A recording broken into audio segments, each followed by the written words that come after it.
సుదీప్తో సేన్ దర్శకత్వం వహించిన Kerala story cinema ఎంతటి సంచలనాలు సృష్టించిందో అందరికీ తెలుసు. ఆ సినిమాతో ఓవర్ నైట్ స్టార్ అయిపోయింది అదా. మనకి ఇంతకుముందే తెలుగులో చాలా సినిమాల్లో నటించినప్పటికీ అదా శర్మ మాత్రం కేరళ స్టోరీతో ప్రపంచవ్యాప్తంగా గుర్తింపు పొందింది. అండ్ ప్రమోషన్స్ కూడా చాలా డిఫరెంట్గా చేశారు. మొత్తం దేశమంతా ఉలిక్కి పడింది. కొన్ని రాష్ట్రాల సినిమాని బ్యాన్ కూడా చేశారు. అయినప్పటికీ కూడా తట్టుకొని 304 కోట్లు కొల్లగొట్టింది ఆ సినిమా. ఇక దాని గురించి ఎందుకు మాట్లాడుకుంటున్నామంటే, అదే టీం నుంచి నిన్న మార్చి 15న బస్తర్ ద నక్సల్ స్టోరీ అనే సినిమా రిలీజ్ అయింది. అందులోనూ అదా శర్మనే హీరోయిన్. అండ్ కోర్స్ కేరళ స్టోరీలో నటినట్లు అందరూ కూడా దీంట్లో ఉన్నారు మోస్తారుగా.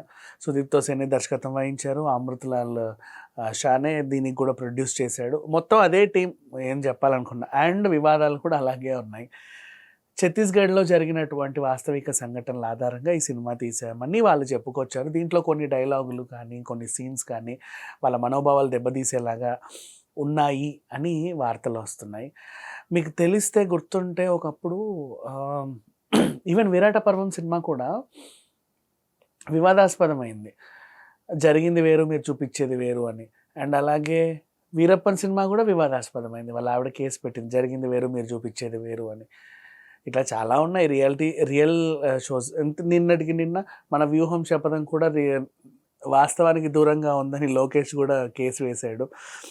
అండ్ అలాగే ఈ సినిమా కూడా మా మనోభావాలు దెబ్బతిన్నాయి, అందులో ఉన్న క్యారెక్టర్స్ అది మేమే యాక్చువల్లీ మాకు సంబంధించినటువంటి వాళ్ళని మీరు ఇలా చూపించారు, అలా చూపించారు, వాళ్ళు తప్పు చేయకుండా తప్పు చేసినట్టు చూపించారు, తప్పు చేసిన వాళ్ళని ఒప్పు చేసినట్టు చూపించారు, ఇలా కొన్ని సన్నివేశాలు మాకు అభ్యంతరకరంగా ఉన్నాయి. ఆ పాత్రలు కూడా మాకు మలిచినటువంటి తీరుతెన్నులు కూడా సరిగ్గా అనిపించట్లేదు అని ఆ సినిమాని బ్యాన్ చేయాలి అనే నినాదాలు ఉంటే, మరి సినిమా బ్యాన్ అవుద్దో లేదో తెలియదు. బట్ అఫ్కోర్స్ అప్పటికీ కూడా దీనికి ఏ సర్టిఫికేట్ ఇచ్చింది. ఎందుకంటే దీంట్లో హింసాత్మకమైన సంఘటనలు బీభత్సంగా ఉన్నాయి, రక్తపాతాలు ఏరులై పారుతున్నాయని, ఎటు చూసినా గడబడ కాల్పులే.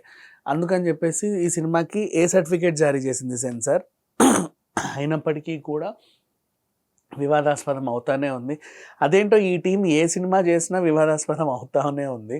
యాక్చువల్గా ఇది కేరళ స్టోరీ ఎఫెక్ట్ అని కూడా కొంచెం చెప్పుకోవచ్చు. ఎందుకంటే వీళ్ళు గతంలో తీసిన సినిమానే ఆ రేంజ్లో ఉంటే మళ్ళీ అదే టీం ఇంకేదో చేస్తుందంటే ఈసారి ఎవరిని టార్గెట్ చేశారబ్బా అని అసలు ఇంట్రెస్ట్ లేని వాళ్ళు కూడా తొంగి చూస్తారు, ఏదో ఉంటుంది దీంట్లో అని.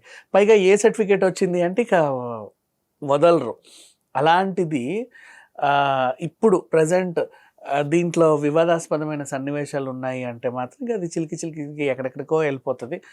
అండ్ నక్సల్ స్టోరీని వీళ్ళు ఇంకో రకంగా చెప్పుకొచ్చారు. ఎంతకీ దీంట్లో మరి హీరోయినే పోలీస్ ఆఫీసర్ కాబట్టి వీళ్ళు నక్సల్ని పొగిడారా, లేకపోతే తిట్టారా, లేకపోతే ఎవరు గొప్ప అని చూపించారు, అసలు ఏంటి ఉండదు, వీళ్ళ మెయిన్ మోటివ్ ఏంటి అనేది తెలియాలంటే మాత్రం ఇంకొంతకాలం ఆగాల్సింది. ఆల్రెడీ సినిమా రిలీజ్ అయింది, మీరు అందరూ కూడా చూడొచ్చు. కాకపోతే ఏ అంశం వివాదాస్పదమైంది, ఎవరికి అభ్యంతరం ఉంది అనే వివరాలు మాత్రం తెలియాల్సిందే. Thank you so much.